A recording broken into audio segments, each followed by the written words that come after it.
So hello dear students, welcome to my channel Gateway for Engineers.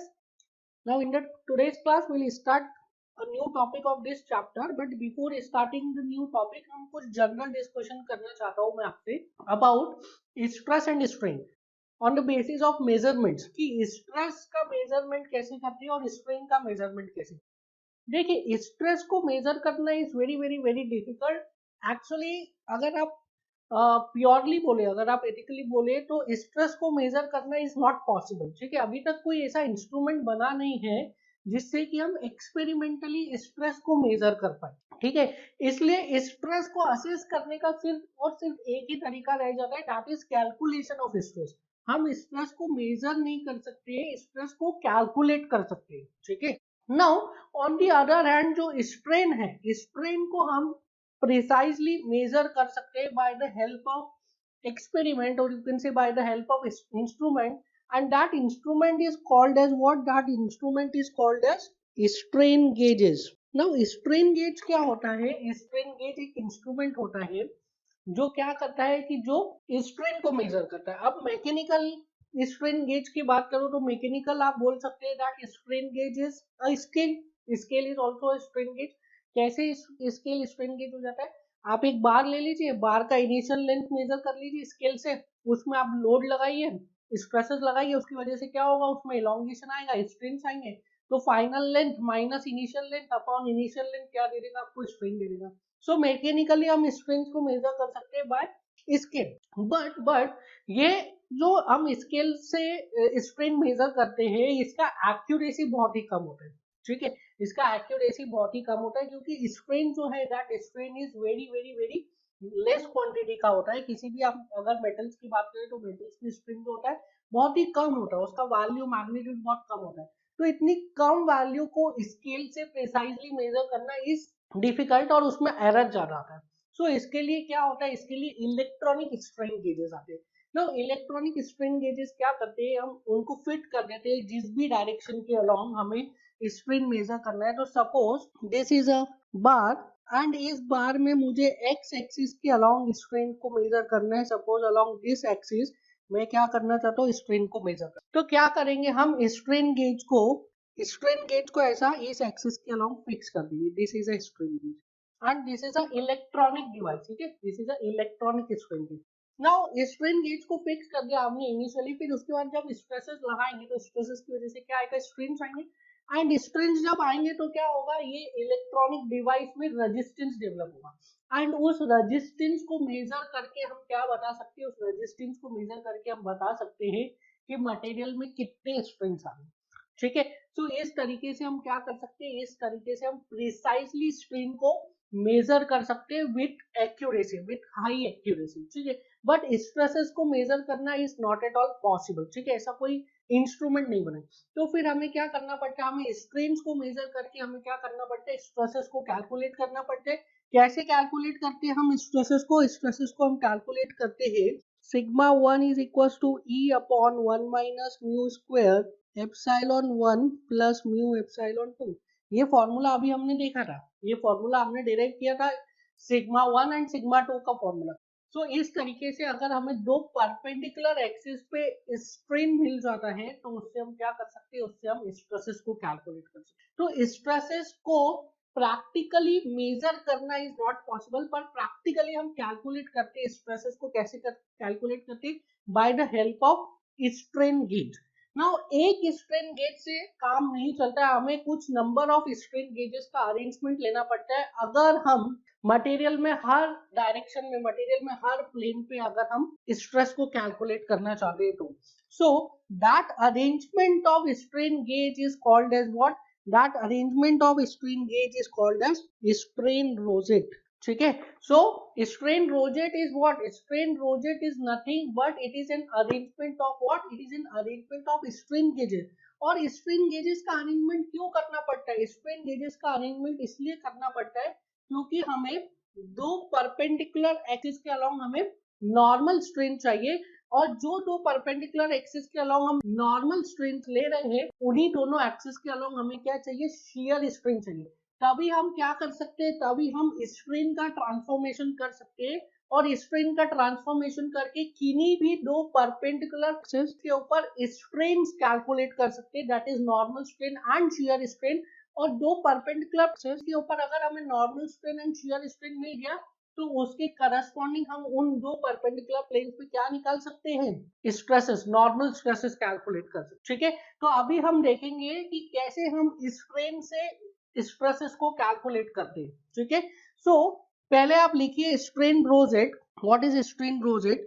इसमें लिखिए आप, it is an arrangement of three linear strain gauges arranged in three different direction. ठीक है, तो strain rosette क्या होता है? It is an arrangement of three linear strain gauges which are arranged in three different direction. Now इसमें second point लिखिए, generally two directions are mutually perpendicular.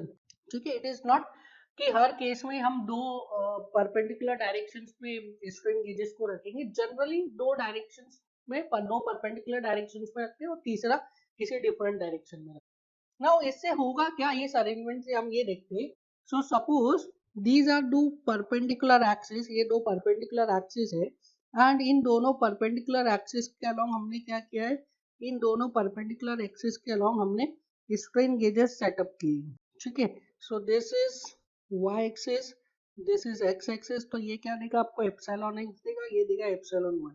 Now अब मैं एक और एक्सिस बना रहा हूँ, this is an inclined axis and this axis is at an inclination of theta in the anti clockwise direction from x. And इस पे भी मैंने एक स्ट्रेन गेज सेटअप कर दिया है and this axis is x dash axis. तो यहाँ पे जो स्ट्रेन मिलेगा वो कौन सा मिलेगा, एप्सिलॉन एक्स डैश। सो ये हमने क्या किया, दो म्यूचुअली परपेंडिकुलर डायरेक्शन में स्ट्रेन गेजेस को सेटअप किया है और एक कोई सा भी डायरेक्शन में हमने इंक्लाइन डायरेक्शन में स्ट्रेन गेज को सेटअप कर दिया।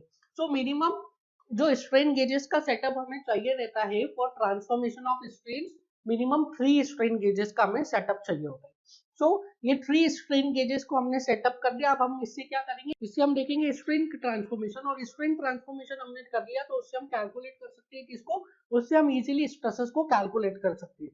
सो can I write epsilon x dash is equals to epsilon X plus epsilon Y by 2 plus epsilon X minus epsilon Y by 2 cos 2 theta minus phi xy by 2 sin 2 theta. Now अब आप इस equation में बताइए, इस equation में क्या क्या आपको नोन है। इन दिस इक्वेशन आपको एप्सिलॉन x पता है, आपको एप्सिलॉन y पता है, आपको थीटा पता है एंड आपको एप्सिलॉन x डैश भी पता है। ठीक है, आपको पता है ना, आपने ये मेजर किया ना, ये वाला जो स्ट्रेन है अलोंग दी एक्स डायरेक्शन आपने ये मेजर किया, एप्सिलॉन एक्स को भी आपने मेजर किया, एप्सिलॉन वाई को भी मेजर किया। तो आपको एप्सिलॉन एक्स पता है, एप्सिलॉन एक्स पता है, एप्सिलॉन वाई पता है एंड थीटा पता है। दैट मींस इस इक्वेशन में आपके पास सिर्फ और सिर्फ एक अननोन है and that unknown is phi x Y. So phi x Y को सब्जेक्ट ऑफ द फॉर्मूला बना के आप यहाँ से क्या कैलकुलेट कर सकते हैं, यहाँ से आप फाई एक्स वाई कैलकुलेट कर सकते हैं। और अगर आपके पास फाई एक्स वाई की वैल्यू आ गई तो आप इस इक्वेशन में अलग अलग वैल्यू ऑफ थीटा को रख के अलग अलग प्लेन्स पे, suppose this is x dash axis, this is x double dash, this is x triple dash, x four dash, x five dash, infinite number of axis पे आप क्या कर सकते हैं, स्ट्रिंग को कैलकुलेट कर सकते हैं। ठीक है, सो यहाँ से क्या आ जाएगा, आपके पास फाई एक्स वाई डैश की वैल्यू आ जाएगी और एक बार आपके पास फाई एक्स वाई डैश की वैल्यू आ गई तो आप इनफाइनाइट नंबर ऑफ एक्सिस पे क्या कर सकते हैं, आप इनफाइनाइट नंबर ऑफ एक्सिस पे स्ट्रेन की वैल्यू कैलकुलेट कर सकते हैं। तो आप यहाँ पे इनफाइनाइट नंबर ऑफ एक्सिस पे अगर स्ट्रेन की वैल्यू कैलकुलेट कर सकते हैं तो आप क्या निकाल सकते हैं, आप एप्सिलॉन 1 एंड एप्सिलॉन 2 भी कैलकुलेट कर सकते हैं। So you can calculate epsilon 1 and epsilon 2 and epsilon 1 and epsilon 2 calculate कर लिया तो वहां से आप क्या निकाल सकते हैं, सिग्मा 1 एंड सिग्मा 2। ठीक है, सो सिग्मा 1 सिग्मा 2 की इक्वेशन हमें पता है that sigma 1 is equals to E upon 1 minus mu square epsilon 1 plus mu epsilon 2। Similarly sigma 2 की इक्वेशन भी हमें पता है that sigma 2 is equals to E upon 1 minus mu square epsilon 2 plus mu epsilon 1। So ये दोनों equation से हम क्या कर सकते हैं, इन दोनों इक्वेशन से हम इजीली कैलकुलेट कर सकते हैं सिग्मा 1 की वैल्यू एंड सिग्मा 2 की वैल्यू एंड हम इजीली क्या कर सकते हैं, स्ट्रक्चर को डिजाइन कर सकते हैं for maximum principal stress. Now इसमें नोट लिखिए, note, with the help of strain rosette, with the help of strain rosette, strains could be measured along three directions, which will give the value of phi xy, and by using a strain transformation, epsilon 1 and epsilon 2 can be calculated. ठीक है, सो हम क्या कर सकते हैं, three strain gauges के arrangement से हम phi xy निकाल सकते हैं, एंड phi xy हमें मिल जाएगा, एप्सिलॉन x पता है, एप्सिलॉन y पता है, तो हम इनफाइनाइट नंबर ऑफ प्लेन पे स्ट्रेन्स की वैल्यू को कैलकुलेट कर सकते हैं, जिससे हमें क्या मिल जाएगा, जिससे हमें the value of epsilon 1 and epsilon 2 that is major principal strain and minor principal strain मिल जाएगा. By using these epsilon 1 and epsilon 2, the value of sigma 1 and sigma 2 can be calculated. We can calculate what? We can calculate the value of sigma 1 and sigma 2. ठीक है, तो इस तरीके से हम principal stresses या कोई भी स्ट्रेस को मेजर नहीं कर सकते, हम स्ट्रेसेस को क्या कर सकते हैं, स्ट्रेसेस को कैलकुलेट कर सकते हैं. ठीक है, नाउ सो अभी हमने क्या देख लिया, एक जनरल अरेंजमेंट तो देख लिया स्ट्रेन रोजेट का, बट अब हम देखेंगे कुछ स्पेसिफिक अरेंजमेंट्स, कुछ हम स्पेसिफिक अरेंजमेंट्स देखेंगे किसके, स्ट्रेन रोजेट्स के, और उनसे रिजल्ट देखेंगे कि उनसे क्या रिजल्ट आता है. बाकी जनरल अरेंजमेंट, जनरल कॉन्सेप्ट तो हमें समझ में आ गया है कि अगर तीन डायरेक्शन के अलोंग हम स्ट्रिंग्स, लीनियर स्ट्रिंग्स को मेजर कर ले तो उससे हम इजीली फाई एक्स वाई की वैल्यू कैलकुलेट कर सकते हैं, और फाई एक्स वाई की वैल्यू आ जाएगी, दो परपेंडिकुलर डायरेक्शन पे नॉर्मल स्ट्रिंग्स पता है, तो हम इजीली क्या कर सकते हैं, स्ट्रिंग ट्रांसफॉर्मेशन लगा के किसी भी प्लेन के अलोंग स्ट्रिंग कैलकुलेट कर सकते हैं. बट अभी हम क्या देखेंगे, अभी हम देखेंगे कुछ स्पेसिफिक केसेस, और यू कैन से कुछ स्पेसिफिक अरेंजमेंट. तो पहला जो अरेंजमेंट है उसको बोलते हैं 45 degree rectangular rosette, 45 degree rectangular rosette. Now इसमें क्या किया जाता है, इस अरेंजमेंट में क्या किया जाता है, जो दो स्ट्रेन गेजेस है, दो स्ट्रेन गेजेस को परपेंडिकुलर एक्सिस के अलोंग रखा जाता है, और जो थर्ड स्ट्रेन गेज है, थर्ड स्ट्रेन गेज को 45 डिग्री पे रखा जाता है. सो two strain gauges are placed perpendicular to each other, and the third strain gauge is placed 45 degree in the anti-clockwise direction from the x-axis. So इस तरीके से क्या रखे जाते हैं, इस तरीके से तीन strain gauges रखे जाते हैं. So this is x-axis, this is y-axis, and this is x- axis. ये देगा आपको एप्सिलॉन x, ये देगा एप्सिलॉन y, और ये देगा एप्सिलॉन x डैश. इसको बोलते हैं एप्सिलॉन 0 डिग्री, इसको बोलते हैं एप्सिलॉन 90 डिग्री, और इसको बोलते हैं एप्सिलॉन 45 डिग्री. सो देखिए इसके लिए हमारा इक्वेशन क्या आता है. So epsilon 45 degree is equal to epsilon 0 degree plus epsilon 90 by 2 plus epsilon 0 minus epsilon 90 by 2 cos 2 theta plus phi x Y by 2 sine 2 theta. So यहाँ से आ जाएगा epsilon 45 degree is equal to epsilon 0 plus epsilon 90 by 2 plus epsilon 0 minus epsilon 90 by 2 cos 2 into 45 plus phi x Y by 2 sine 2 into 45. Now यहाँ से देखिए cos 2 into 45 मतलब cos 90 क्या है, cos 90 is 0, तो यहाँ टर्म एलिमिनेट हो जाएगा. So from here you can write phi xy by 2 is equals to epsilon 0 plus epsilon 90 by 2 minus epsilon 45. ठीक है, sin 2 into 45 that is sin 90 क्या हो गया 1.